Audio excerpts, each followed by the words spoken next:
Bird Wizard forever!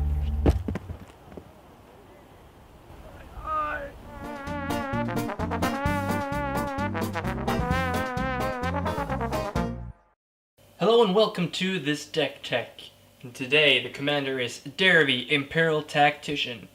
She is a 2/3/4/3, 1 green, 1 white, and 1 blue, making her the power of Bant. She's a bird wizard, which means she's awesome. She's got flying, and whenever Derevi, Empyrial Tactician, enters the battlefield or a creature you control deals combat damage to a player, you may tap or untap target permanent. And you can pay 1 generic green, white, and blue to put Derevi onto the battlefield from the command zone. And that ability right there makes her the most hated commander in Commander. Essentially, she becomes a instant, non-counterable commander that you can play at the end of your opponent's turn. Now that's pretty crazy. Now, onto the entire deck. It consists of 8 plains, 7 islands, and 7 forests. It's a little bit out there, but that's fine.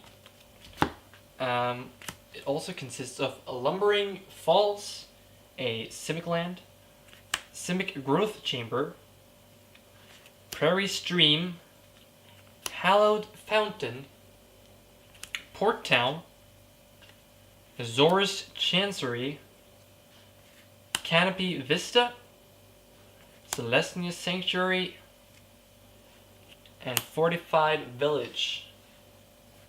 Onto different and other lands that help us in the aid of casting banned spells. We have Command Tower, a classic, Seaside Citadel, Bant Panorama, Temple of the False God, Wasteland, and Opal Palace. Now some of these cards may be non-traditional in a Derevi deck, but this deck is very nostalgic and very and filled with lots of firsts. It's got my first Planeswalkers, my first Commander, my first this, my first that. It's got a lot of firsts. Onto artifacts, we have Simic Signet, Selesnya Signet, Commander Sphere, Darksteel Ingot, Basalt Monolith, Soul Ring, of course, Chromatic Lantern, Expedition Map, Spy Kit, which combos with one of the, or a few of the cards in this deck, even though I've never played the combo. Panharmonicon, Sword of Body and Mind, really good, with a few of the evasion tricks we got up our sleeve in this deck. Swiftfoot Boots, to name one of them. Etched Champion. That's it for artifacts.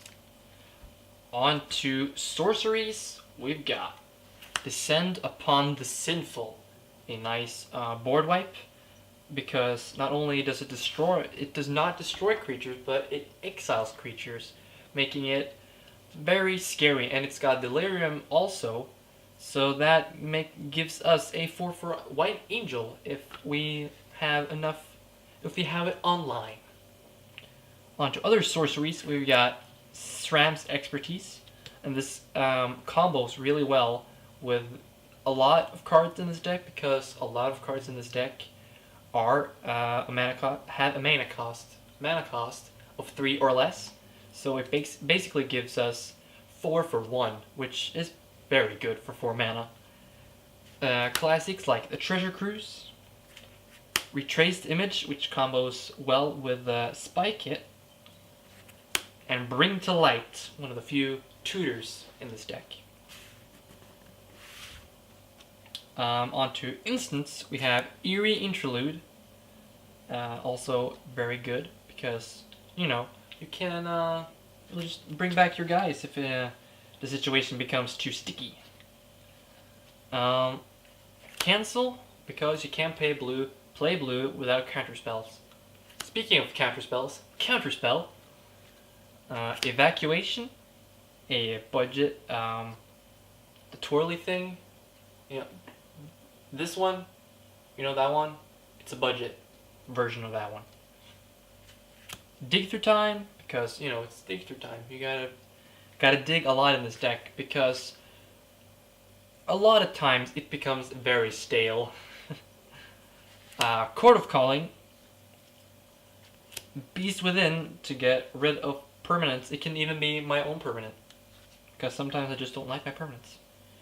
And Aether Mage's Touch, which is a really good card with a lot of the creatures in this deck. Well, go back to Derevi. You're not leaving. On to enchantments. We have Cornered Market, which also combos very well with the Spy Kit. We have Authority of the Consuls, which is a very good one first turn enchantment. Spectre Ward, again evasion, because we want a lot of evasion. Ghostly Prison, sort of not supposed to be here, but it's saved this deck a lot of times, so it stays in there. Darksteel Mutation, because, you know, screw you and your 10/10 flying, whatever. And of course, the green version, Song of the Dryads, because, you know, screw your 10/10 whatever. Burgeoning, because it's a great first turn green enchantment. And Dictate of Krufix, because card draw is very crucial in this deck. And finally, no, that's not finally, and also a Detention Sphere, because we want removal. We want to get rid of a lot of things. And Collective Blessing, because sometimes you just need a little boost. The police are coming. This is my final video. I will never see you ever again. Selfless Spirit as one of the creatures. It's got flying, and you can sacrifice it.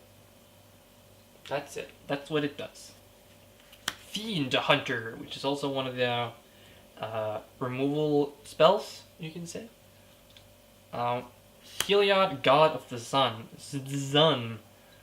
A really nice guy, especially with Derevi, because with if all your guys have Vigilance, you can swing in without tapping them, and then you can untap or tap other stuff that you might have tapped or untapped this turn. Yeah, that's pretty cool. Hero of Blade Hold. A very big guy, or a small gal, but she's got Battle Cry, and whenever she attacks you get 2 1/1s, and that's pretty good.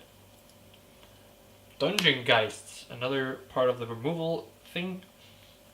Wonder for a lot of evasion, because when she's dead and you got an island, everything you own has flying. And flying is very good, especially if everyone has it.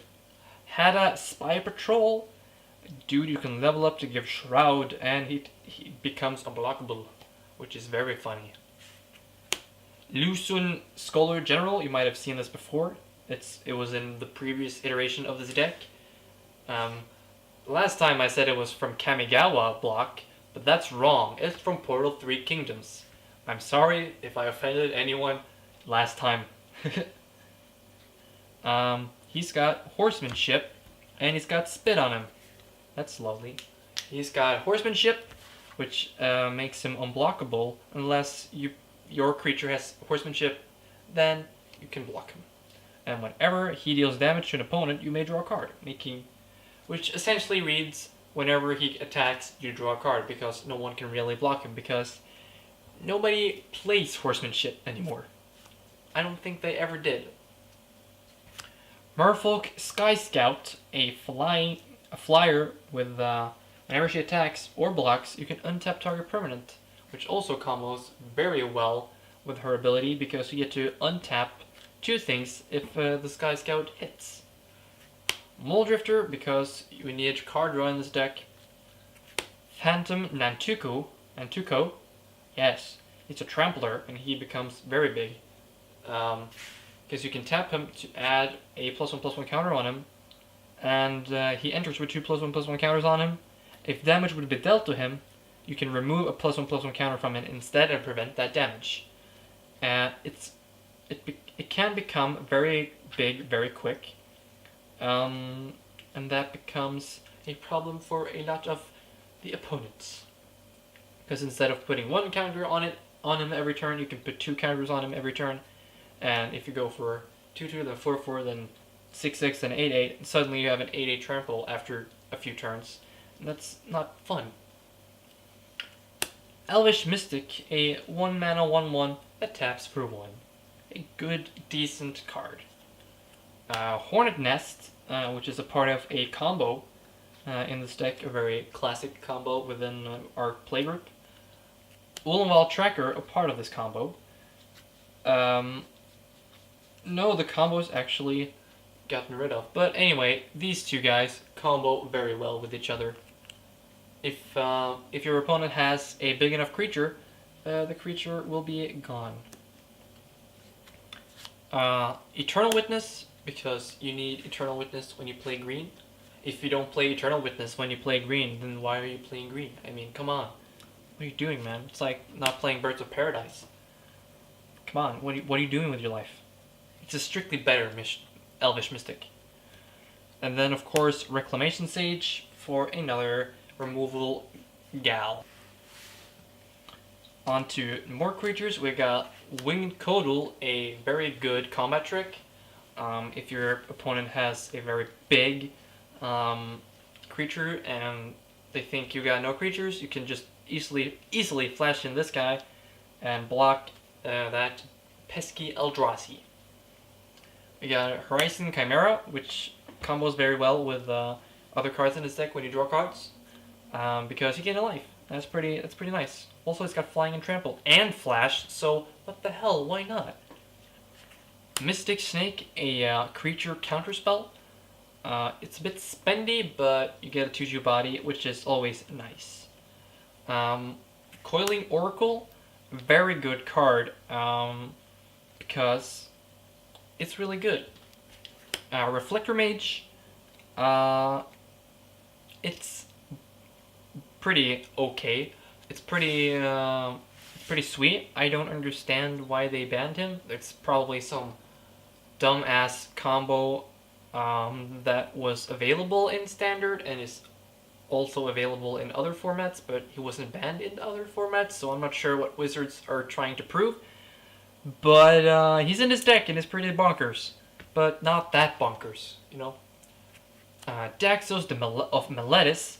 This dude is very fun to play because you can abuse him a lot. I think he's an overlooked card because he can't be blocked by creatures with power 3 or greater, which in on itself is pretty good. It's basically got unblockable for most of the time. And whenever Daxos deals combat damage to a player, exile the top card of that player's library. You gain life equal to that card's converted mana cost, which is pretty good, you know, in on itself. But then, until end of turn, you may cast that card, and you may spend mana as though it were mana of any color to cast it, which basically gives you a free spell. Yes, you may hit a land, but if the opponent has used Sensei's Divining Top to hide away something pretty cool or brainstorm, you can very easily disrupt that and steal their cards. So I don't understand why he's not played more. He's very good and a very overlooked card. I think he can be very overlooked. I don't know. Anyway, Mist Meadow Witch. Exile target creature card and return that card to the battlefield under its owner's control at the beginning of the next end step. This is a very good effect because roughly every creature in this deck has an enter the battlefield effect, and to pay 4 mana to do that effect over again is pretty okay. On to Planeswalkers, we have a Johnny, Mentor of Heroes. He is a very dearly Planeswalker of mine because he was my first Planeswalker. He's very special to me. I pulled him out of my first booster box. And he's pretty good because +1/+1 you can distribute 3 +1/+1 counters among 1, 2, or 3 target creatures you control. So you can give 3 creatures +1/+1, or 1 creature +3/+3 forever, which is like, what? It's pretty good. Or you can +1 him and look at the top 4 cards of your library. You may reveal an aura, creature, or planeswalker card from among them and put it into your hand, with the rest onto the bottom of your library in any order.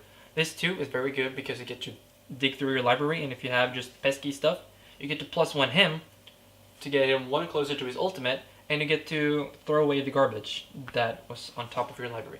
If you have any garbage, that is, of course. And -8, you gain 100 life, which I've done once, and it was not fun for the other player. Haha! Last card in the deck is Venser the Sojourner. The Sojourner. A Sojourner. You know, the Venser that no one likes. He's playing 3/5 for a 3 loyalty. You can +2 him to exile target permanent you own, return it to the battlefield under your control at the beginning of the next end step. This too, like the Mist Meta Witch, combos very well with a lot of the creatures in the deck. You can -1 him to make your creatures unblockable this turn, which also is great value with the Derevi because you get to untap your stuff and you get to tap their stuff. It's just everyone wins except the other ones that are not you. And his -8, you get an emblem with whenever you cast a spell, exile target permanent.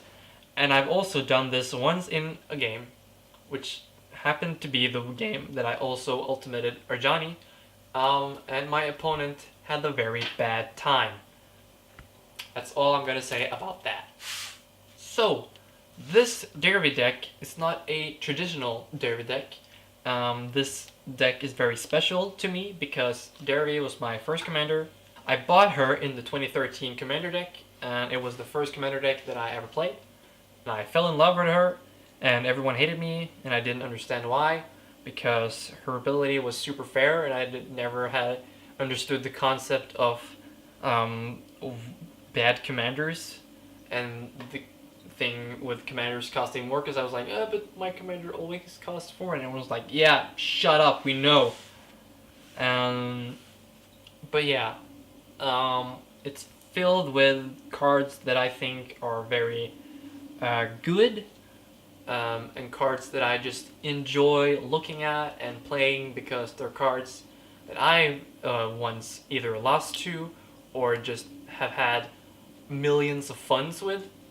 So yeah, if you think some of my memories, or cards as you would call them, do not fit in this deck, you should tell me right away in the comment section and be like, your Hornet Nest doesn't fit in this deck, you should play Revelark instead, or something like that. You're free to post your opinions down below.